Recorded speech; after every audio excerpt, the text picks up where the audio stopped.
পূর্ব মেদিনীপুর জেলার হলদিয়া মহকুমা হাসপাতালে আচমকা পরিদর্শনে যান রাজ্যের স্বাস্থ্য ও পরিবার কল্যাণ দপ্তরের প্রতিমন্ত্রী শারদদত্ত মুখোপাধ্যায়।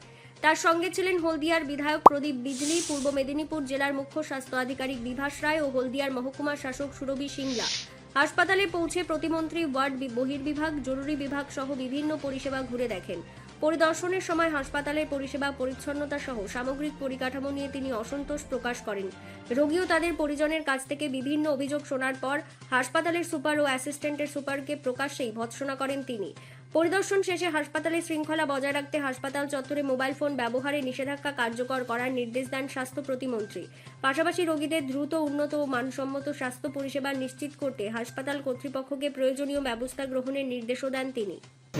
প্রধানমন্ত্রী ত্রাণ তহবিল থেকে কোভিডের সময় প্রায় আমাদের আন্দাজ 50 থেকে 60টি গদি রয়েছে, প্রায় 50-60টি বেড রয়েছে, প্রচুর ট্রলি রয়েছে, হুইল চেয়ার রয়েছে, সেগুলো ফুডের ট্রলি, খাবারের ট্রলি রয়েছে, বেড অ্যান্ড ফুড ট্রলি রয়েছে, যেগুলো ওপরে রেখে রুগীরা খায়, সেগুলো ব্যবহার হয়নি, মোড়ক খোলা। তো সেগুলো তো আমরা জানি, 15 বছর ধরে স্বাস্থ্যমন্ত্রী স্বাস্থ্য ভবনে যাননি। 15 বছর মাননীয় প্রাক্তন মুখ্যমন্ত্রী তথা স্বাস্থ্যমন্ত্রী মমতা বন্দ্যোপাধ্যায় স্বাস্থ্য ভবনে ঢোকেন। কোনো স্বাস্থ্যমূলক ব্যবস্থা তো আপনি এক্সপেক্ট করছেন সে হলদিয়ার একটি প্রান্তিক হাসপাতালে তার স্টোর রুম ঘুরে দেখবে? আপনি এটা এক্সপেক্ট করেন? আপনাদের মনে হয়? কিন্তু অবাক লাগে, এই চতুর্থ স্তম্ভ সেটা নির্বাচন। আমি আপনাদেরকেও ছাড়বো না, এটা যেন টেলিকাস্ট হয়, আমি দেখবো। কোনো স্বাস্থ্যমূলক ব্যবস্থা না, প্রথমটা হচ্ছে আমাদের নিজেদের মধ্যে ঝগড়াঝাঁটি করে ব্যাপারটা মিটিয়ে না।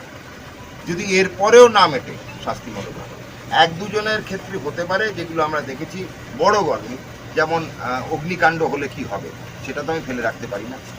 অগ্নিকাণ্ড হলে কি হবে তার উত্তর দিতে ব্যর্থ হয়েছেন কিছু আধিকারিক, তাদের ব্যবস্থা নেব। শাস্তিমূলক কি শাস্তিমূলক নয় সেটা অন্য। স্যার, একটা শেষ প্রশ্ন, যে হলদিয়াতে বিভিন্ন রাসায়নিক কারখানা রয়েছে, আমি সকালবেলা IOCL এর কারখানা হাসপাতালে গেছি, সেখানে বার্ন ইউনিট আমি দেখে এসেছি, ডাক্তারবাবুদের সঙ্গে কথা বলে এসেছি, তারা তৎপর, এবং আমার মনে হয় ওর বেড সংখ্যাটা বাড়ানো উচিত, কেন ওটা মাত্র 7 বেডস আছে। আমরা সব দেখে এসেছি, কিন্তু না দেখে কথা বলছি না। আমি সকালবেলা আধিকারিকরা আসার আগে বেরিয়ে গেছি, ওরা আমাকে ধরেছে। হ্যাঁ, বেরিয়ে পড়েছে। টাউনশিপ এলাকাতে থেকে এখান থেকে দূরত্ব প্রায় 17 কিলোমিটার। তো সেখানে কোনো হাসপাতাল নেই, এরকম একটা যদি টাউনশিপে কেওপিডি আছে, হাসপাতাল আছে, আমি আমাদের ধরতে পারবেন না, আমার সম্পর্কে আছে সাধারণ মানুষের পরিষেবা আনা যায়।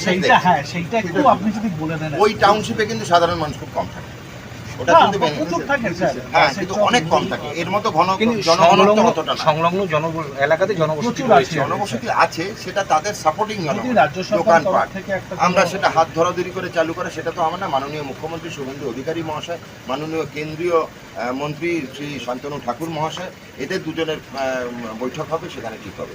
আমি সেটার ব্যাপারে মন্তব্য করবো না, করতে পারিও না, পরিধির বাইরে।